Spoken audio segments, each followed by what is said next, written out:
Ok, chegou então o momento do debate que será promovido entre os palestrantes. Nós queremos convidar o Dr. Gilberto Arqueiro Amaral, representante da Associação Paulista de Medicina Legal e Perícias Médicas, e palestrante, como presidente da mesa. Doutora Denise está presente? Doutora Denise Barbosa, representante da Delegacia Regional do CREMESP em Campinas e São João. Ela será a nossa moderadora.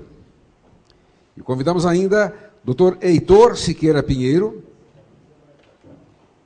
Dr. Desirê Carlos Calegari, Dr. Francisco de Assis Gama e Dr. Roberto Camargo.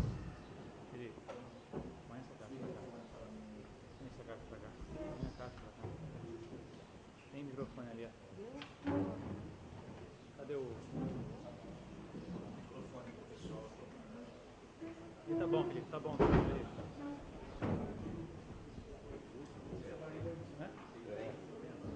Para quem não me conhece, eu sou conselheira do CREMESP, junto com o Desirê. Em junho, nós inauguramos a delegacia regional aqui em São João da Boa Vista. Eu acho que isso foi muito importante para a região. Abrange a jurisdição 18 cidades, desde a Baixa Mogiana até Tambaú, Casabranca. Então, eu queria só passar essa informação para quem ainda não sabe e a importância disso para os médicos da região. Queria agradecer também a oportunidade de estar aqui presente em Águas da Prata. Hoje eu sou de São João da Boa Vista, mas me resido em Campinas. Pude ver a estrada, quanto bela ficou para vir para Águas da Prata. Eu acho que a gente que está aqui, que mora aqui, não dá tanto valor, mas quem vem de fora, vocês estão de parabéns à região, porque a Serra da Mantiqueira aqui é maravilhosa. Dado o adiantado da hora, vamos falar rapidamente. Só dizer que o Dr. Mário Mosca, que é o nosso presidente da Sociedade Paulista de Perícias Médicas e Medicina Legal, não pôde vir por problemas na família, pediu para que eu o representasse, e que nós, na sociedade agora, estamos em processo de uma nova eleição, estamos formando novas chapas. A chapa, que seria uma continuidade da gestão atual, está apoiando muito este evento aqui, porque essa gestão é que começou com as delegacias de interior, e essa é uma delegacia que tem sido muito atuante, particularmente na questão da formação dos peritos, que já foi tocada aqui. Então, o doutor Mário me pediu para transmitir isso, agradecer e parabenizar a regional aqui pela iniciativa desse evento. Então, vamos dar início. Não, é um tema que eu gostaria que fosse constasse de uma carta a ser elaborada no resultado dessa reunião técnico-científica. É que o médico perito, ele é imparcial, desinteressado no resultado da causa. Uma vez que ele é contratado, que ele entrega o trabalho, esse trabalho é aceito, deve ser pago. Quem tem mais de 200 exames periciais para receber, que recebeu recentemente exames de 2010 sem correção, e tem outros tantos que eu não sei onde andam, para ser profissional perito, tem que haver um sistema claro de pagamentos. Não pode falar que não tem verba. Porque se o Estado assume a tutela da justiça gratuita, tem que haver uma previsão, uma provisão para isso, como foi falado. Se não existir uma provisão, acabou a tutela. Não existe justiça gratuita. Porque os juízes, às vezes, vão na fala e falam, não vou aceitar. Não, doutor, o doutor falou que o senhor tem que aceitar isso aqui, porque o senhor tem que fazer, porque, bom, acaba aceitando. Mais de 200. Enfim, sempre tem um relacionamento com o juiz, eu trabalho para 12, acho que mais de 12 juízes. Então, com alguns tem um relacionamento, não tem que falar não. Mas ele não paga, mas não depende de mim. De quem depende? O NUF é uma estrutura que não existe. Parece que não tem chefia. Já cheguei no Conselho Nacional de Justiça, o desembargador falou, doutor, você tem que processar, você tem que executar a sentença. Executa, ganha, mas não leva. Ela mesmo falou isso para mim. Antes de passar a palavra para o doutor Heitor, só gostaria de informar, nenhum médico perito é obrigado a aceitar a perícia que o juiz está solicitando. Então, muitas denúncias que nós recebemos lá no Conselho é porque deixou de fazer ou deixou de responder o chamado do juiz quando já é determinada a sua perícia. Então, quando chega processos e sindicâncias lá no Conselho, geralmente foi o médico se ofereceu a ser perito naquele caso, mas depois ou não fez, abandonou, não respondeu, deixou do prazo. Então, que fique bem claro isso. E passar para o doutor Heitor em relação ao pagamento. Infelizmente, eu não tenho talão de cheque, doutor. Não, é verdade. A advocacia dativa hoje, graças a Deus, pelo menos aqui no estado de São Paulo, ela envolve o patrocínio do profissional advogado. Isso foi resolvido. E digo isso com felicidade, porque eu tenho amigos que são juízes em outros estados, onde sequer há esse convênio da Ordem dos Advogados do Brasil com essa advocacia dativa. Eu tenho colegas advogados que estudaram comigo, que estão em Minas, principalmente, Zé Luiz, se eu não me engano, que eles mesmos dizem que, ao final, o juiz emite uma certidão de crédito para ele e ele tem que entrar com uma ação contra o Estado. Então, eu sei do drama que o senhor está falando e acredito que, de fato, tem que achar uma solução para isso. No estado de São Paulo, pelo que eu tenho acompanhado, pelo menos aqui na nossa região, doutor, eu não posso dizer de outras, mas quando envolve ação acidentária, eu acho que o Gama está aqui, o INSS tem adiantado o valor dos laudos. Então, eu não sei a questão onde está. Voltado para o INSS, eu sei que o INSS, nas ações acidentárias, adianta o preço da perícia, independentemente de discutir a culpa. Então, é um drama menos. Quanto ao valor ser compatível ou não, eu acredito que não seja compatível, mas é o que se tem feito. Então, acho que não existe muito drama nessas questões com o INSS, mas não tenho visto. O drama é, de fato, na justiça gratuita, onde não se tem um profissional médico previamente cadastrado junto à Defensoria Pública. Me parece hoje, doutor, que o senhor, não sei se é o caso, mas pode se credenciar junto à Defensoria Pública. Hoje, se não me engano, o departamento é em Campinas, doutor José, se não me engano. Então, alguns profissionais já estão se cadastrando junto à Defensoria Pública, onde há uma previsão de verba para pagamento. Eu sei que existe momento que ela fala, agora acabou a verba, e joga para um outro ano. Então, acho que talvez uma solução leve seria buscar uma solução, talvez, imediatista, seria buscar um cadastramento junto à Defensoria Pública, para quando o juiz arbitrar os seus honorários, o senhor já está previamente cadastrado na Defensoria Pública, onde há uma previsão de verba para a justiça gratuita. O fim seria, infelizmente, isso que o senhor falou, chegar no final de um processo, eu nomeei o senhor, e não tinha nenhum profissional cadastrado previamente junto à Defensoria Pública, eu nomeei um profissional que está habilitado na minha vara, e ao final dá a ele uma certidão de crédito, que ele pode executar tanto o Estado ou executar a parte que perdeu o processo se ela tiver condições de pagar.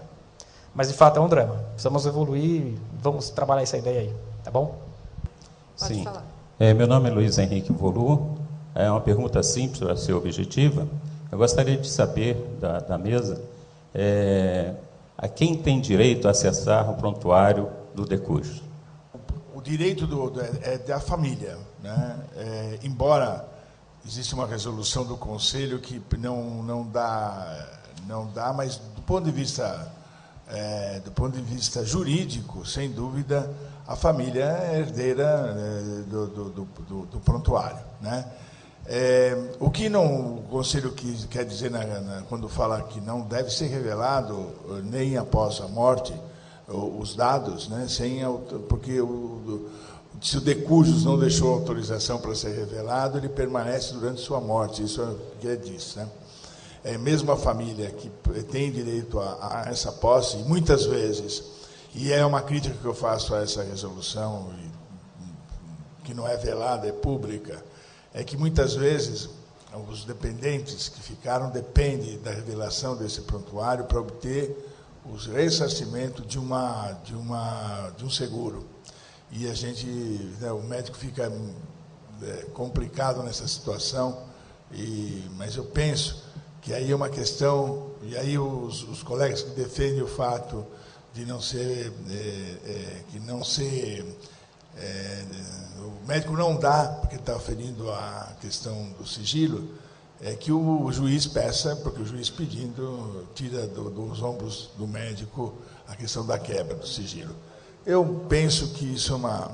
Eu fui contra e eu ainda sou contra, porque eu acho que o herdeiro natural é a família e a família tem o direito, né? E aí entram outras pessoas que dizem que, mesmo que ele fosse doente, ele não queria que a família soubesse, deve prevalecer o direito para isso, né? Então, é uma questão que eu penso que depende daquilo, que se vai servir a revelação, ela tem pertinência. Eu não vou deixar uma família deixar de receber os recursos falando que eu não posso quebrar o sigilo. Ao mesmo tempo, se uma doença que não vai levar a nada, eu posso segurar o sigilo. Eu acho que é uma questão de foro do médico que tem o prontuário, né? O prontuário, repito, é sempre do paciente sob a guarda do hospital, tá? Repito que isso mas a revelação desse prontuário, ela é prevista em lei também, não só na questão ética. Portanto, o médico pode arcar, tanto do vista ético, como do vista, evidentemente, da justiça, com a revelação de um fato que ele tinha direito ao sigilo. A pergunta é endereçada ao doutor Desirê e à doutora Denise, né, em relação à sua palestra, doutor. O senhor mostrou lá o Código de Ética Médica, e se eu não me engano... Eu também procurei.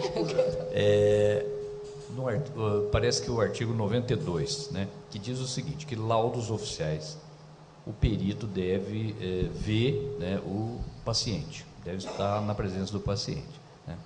Aí vem uma coisa que é o seguinte, eu sou perito do INSS, né, entre um monte de coisa, e a Procuradoria nos pede laudos críticos a exames periciais. Então, veja, o laudo é oficial, porque ele vai parar no processo, né, o laudo que eu vou fazer. Então, veja, eu tenho que fazer um laudo oficial, né, baseado no laudo do perito do IMESC, vamos dizer assim, 90% dos casos, né, que não estávamos em São Paulo, não conhecemos o doente, e eu provavelmente nunca vi esse doente, porque eu estou lotado hoje junto à Procuradoria, então eu não conheço, nunca vi o segurado, ou doente, ou periciando. Quando eu faço meu laudo, eu escrevo lá, para evitar um problema de enfrentar o doutor Heitor, eu escrevo que eu não examinei o doente, quer dizer, eu não tenho a prova, né, que aquilo é uma perícia documental. Mas, eticamente, no CRM, como é que eu faço? Porque eu não estou dando um laudo oficial que vai parar no processo e que eu não vi e não conheço esse paciente ou esse segurado. Existe perícia direta e perícia indireta. A perícia indireta a gente reserva para esses casos onde que você não tem mais o periciando, né? Evidentemente você vai analisar prontuário, etc. No caso, que eu falei, inclusive, quando eu estava falando, da perícia que o INSS fazia, do médico assinar digamos assim, em comum, junto com o primeiro que examinou o paciente, isso parece que caiu, isso não existe mais. Isso caiu porque uma ação do conselho em cima disso. Agora, quando você for fazer perícia documental ou em cima de uma outra perícia, você tem que fazer exatamente o que você falou. Você tem que escrever que você não examinou o paciente, que você foi instado para analisar as peças do prontuário, a análise feita em cima da outra perícia. Se você escrever isso, você está tranquilamente amparado do ponto de vista ético. Não sei do ponto de vista legal, mas do ponto de vista ético tenho certeza disso. Se você começar dizendo por isso que você está fazendo esse tipo de perícia, você, evidente, está dizendo que você não examinou, que você só acompanhou as peças, as peças que estão no prontuário e em cima de uma perícia realizada por um médico que fez a perícia presencial. Então, não há ilícito nenhum ético. Você ia falar? Eu queria comentar também o seguinte... O periciando, ele não é paciente. Começa daí. Até o próprio Código de Ética Médica diz isso, que você não pode ser perito de paciente seu. Se você não pode ser perito paciente seu, ele é qualquer coisa menos paciente. Eu entendo que não exista relação médico-paciente na perícia. O conselho já é um pouco mais balizado do que eu acho. Eu sou meio extremista nesse aspecto. O conselho diz que a relação perito-periciando se faz em moldes diferentes daquela que existe entre médico e paciente. Agora, quando a gente é nomeado na função de perito, o nosso compromisso deixa de ser com o periciando, passa a ser com a justiça e com a verdade dos fatos. Nós não temos o compromisso de tratá-lo, de defender a vida dele. Eu não vou defender o salário dele.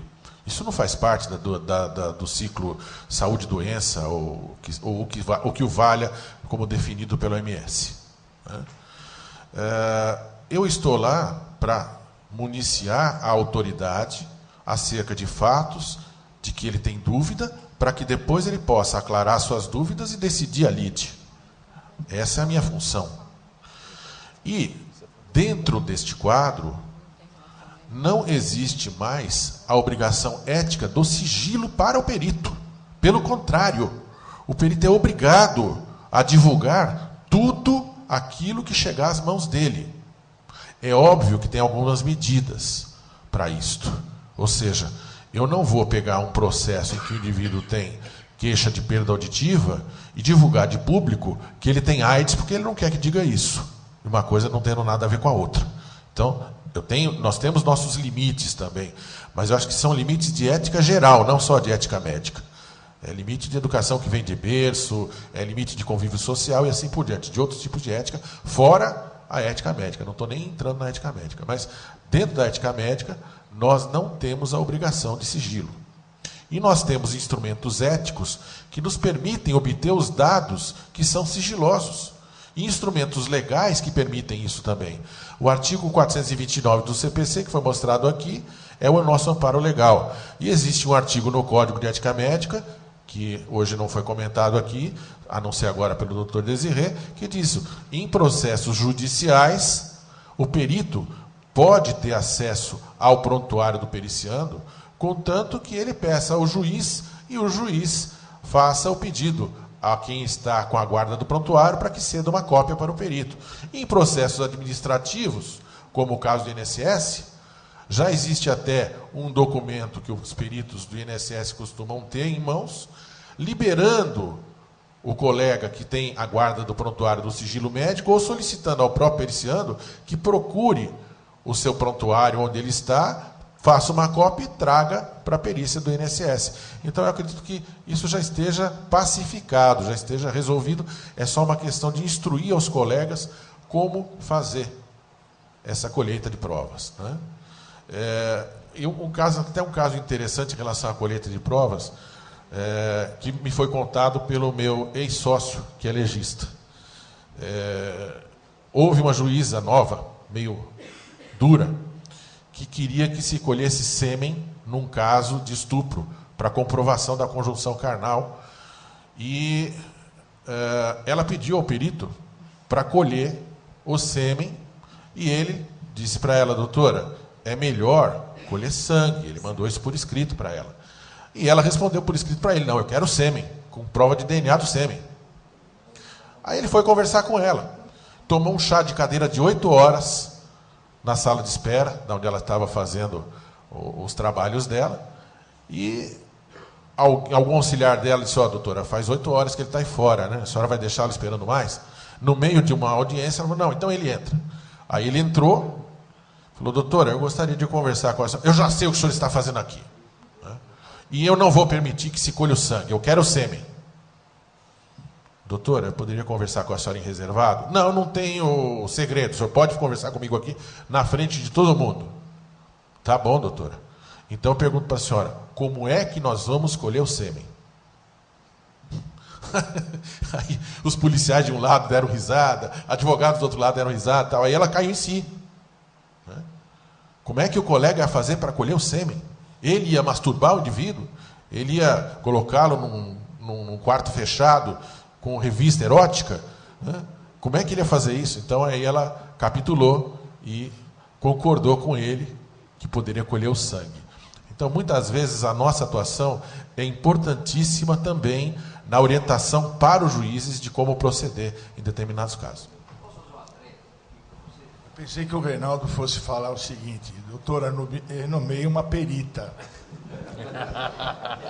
Mas só para falar para o Heitor, do mesmo jeito que tem juízes que às vezes fazem esse tipo de solicitação, a gente também tem o nosso lado aqui, que também tem os seus problemas, viu, Heitor? Porque eu lembro que quando o meu pai era vivo e eu ia no fórum, eu falava assim, nossa, aqui a gente se sente num mundo totalmente estranho.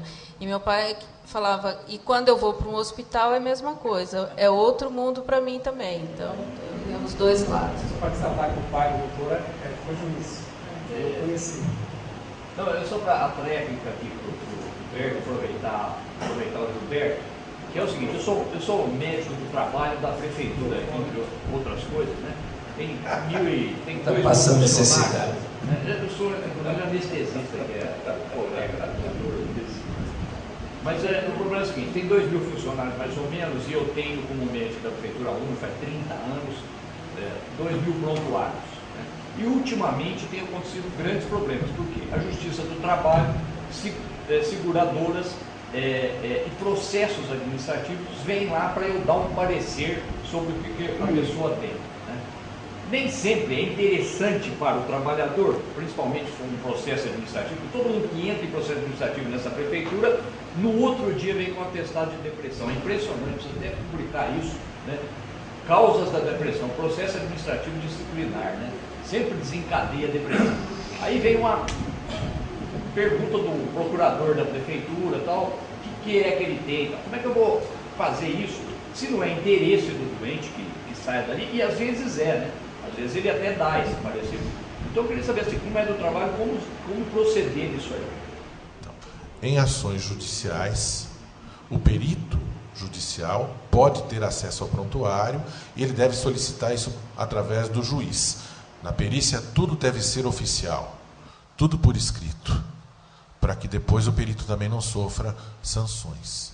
Em processos administrativos, você vai passar o prontuário para um médico também, você não vai passar para o procurador, você não vai passar para outros que não aqueles que são colegas. Agora, se um juiz quiser fazer busca e apreensão do prontuário, aí você está livre da questão do sigilo. E outra coisa, ninguém é obrigado a produzir provas contra si mesmo. Se aquele funcionário pediu o prontuário dele, ou se alguém pediu, e não for do interesse dele entregar, tudo bem, você faz uma cópia e entrega na mão dele, ele se vira. A tua obrigação está feita. Eu vou colocar um encerramento aqui, me permitam, porque já está o chopp e a carne servindo. Mas eu quero fazer agradecimento ao doutor Zé que veio, à doutora Denise, nesse momento tão importante, aos nossos palestrantes, doutor Heitor, doutor Gama, doutor Roberto Camargo, doutor Gilberto, e enfatizar o seguinte: eu quero agradecer a vocês muitíssimo pela presença, agradecer aos amigos que a gente debate frequentemente nas nossas perícias, e conversando com o Jarbas recentemente, para encerrar, e aí vira para o Conselho Federal e para o CREMESP, que futuramente já está caminhando aqui em São João, os que fazem sindicância têm experiência pericial, que a gente possa ter nas sindicâncias já essa formação, que a gente precisa ser preparado para poder julgar entre nós mesmos, e que seja dado mais essa oportunidade, porque eu considero quem faz a sindicância e quem faz a auditoria um perito, por que não? Que eles também possam fazer parte dessa sociedade, e que a gente fortaleça isso. Eu quero agradecer a vocês, muito obrigado, e que possamos ter um bom almoço, e por favor, quem beber, não dirija. Obrigado e vamos ao almoço.